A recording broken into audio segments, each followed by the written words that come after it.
Hi ha una bellesa indòmita i sincera en aquelles persones que estimen amb tot allò que està destinat al dolor.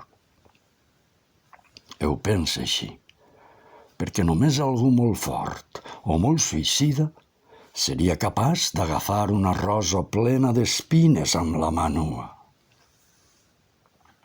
I de totes les coses, el t'estime més gran és quan algú t'abraça, vol i cuida el teu desastre.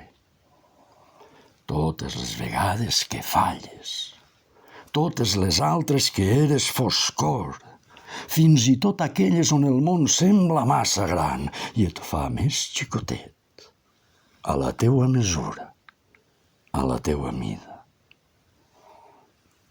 No conec cap manera més bonica i sincera de voler, d'estimar plenament, que mirar-te tots els gargots i pensar, els vull tots per a mi. És utòpic, però és l'única manera.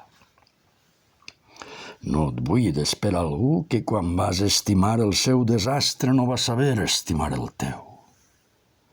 Es va permetre fer nit on dies abans era tot llum, que ningú condemna la marxa, perquè mai pots fer a ningú quedar-se on no pertany.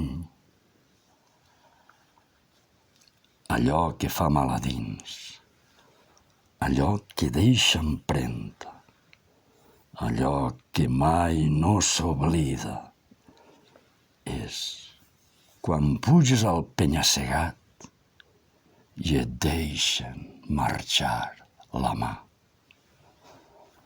I caus. O aprens a nedar o t'ofegues. Les flors es queden només si les vols olorar.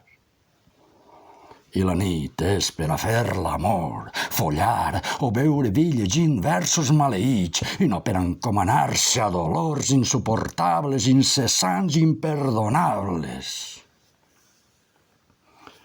De mentides està ple el cementeri. De llegendes, en canvi, només se n'ompli el cor.